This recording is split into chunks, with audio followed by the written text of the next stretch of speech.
my dear students. I hope that you all are doing very well.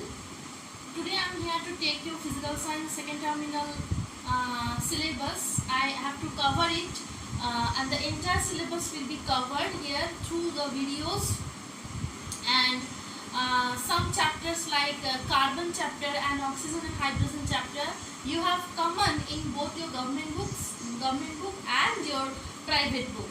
So for these topics I will do it at once. Okay, so I have selected the chapter today is oxygen and hydrogen.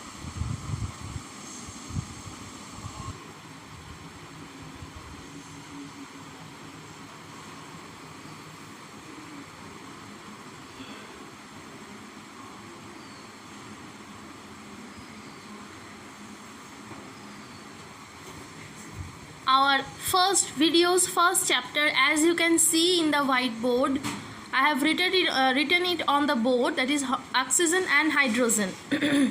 Now here I have listed the topics like this. The first topic that I am going to explain is sources of oxygen. This one, sources of oxygen, you will read in your private book and in the government book also.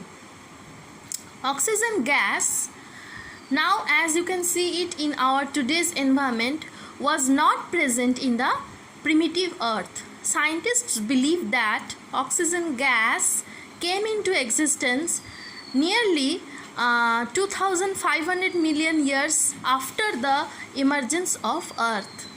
Okay, the earth is emerged nearly 4500 million years ago, but at that time oxygen was absent in the atmosphere.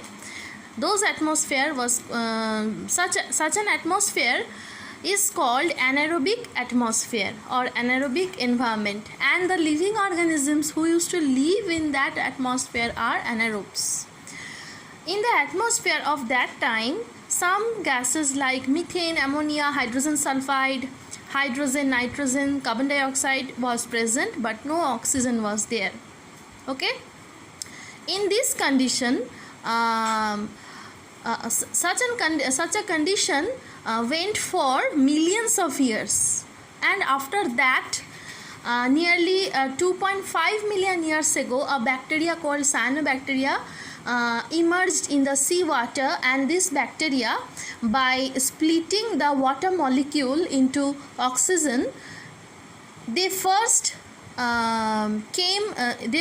brought the oxygen into our existence. Okay, so who are the first source of oxygen? That is cyanobacteria. And where oxygen first came in the environment? In the seawater oxygen first came, and then the amount of oxygen at that time was very low, nearly 1%, and today's amount of oxygen in the air is 21% by weight.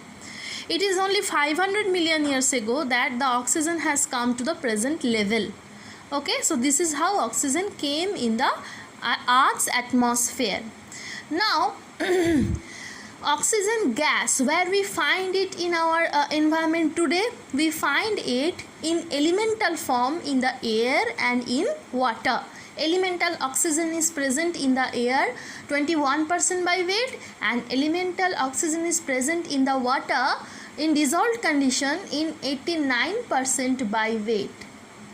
Apart from this, oxygen is also found in oxygen containing compounds. So some organic compounds that contains oxygen is fat, hormones, then sugar, glucose, you can say it's a type of sugar, etc. Okay, and some inorganic compounds like sand, stone, and the other material that is forming the Earth's layer. In those oxygen containing compounds, oxygen is a main constituent of those compounds. Okay, so now I'll tell you about some oxygen containing compounds that are used in the laboratories for the preparation of oxygen.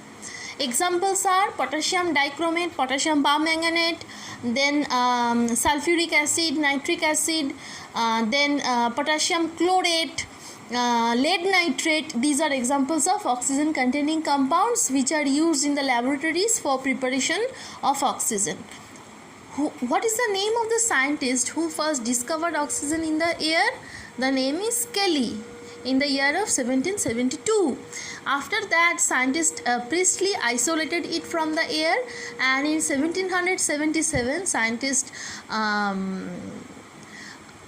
Lavoisier first termed the gas as oxygen. Oxygen means the acid producer.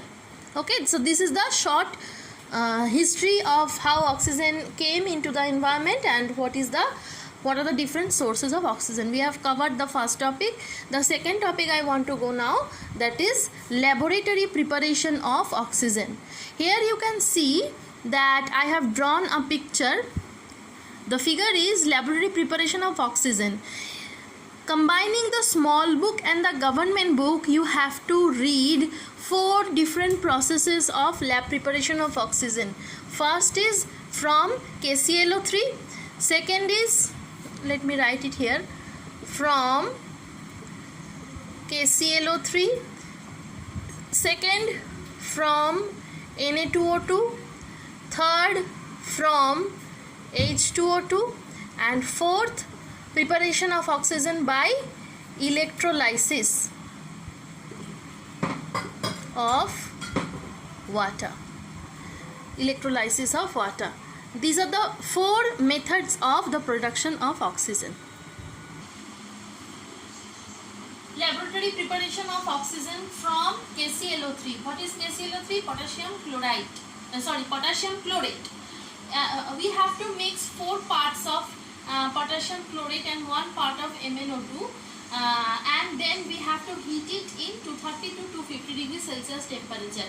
Then it will decompose. Potassium chlorate will decompose and it will produce potassium chloride and oxygen, and MnO2 will remain intact. MnO2 acts as a catalyst in this process. Catalyst means a chemical substance that is used to accelerate or to retard the rate of the reaction.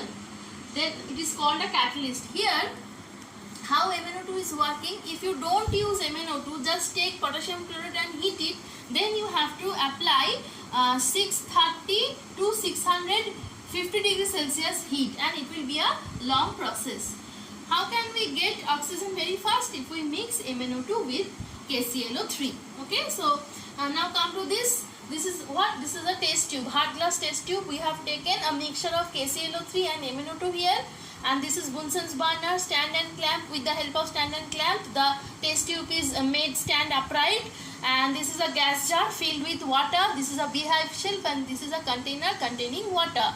We have to heat the mixture at 230 to 250 degrees Celsius temperature. Then KClO3 will decompose and it will produce oxygen gas. This is exit tube.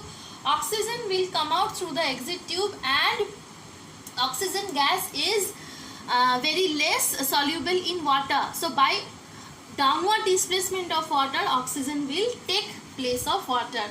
At the last, what will happen? Oxygen will fill up the gas jar, and then we have to cover the mouth of the gas jar and we will make it upside down.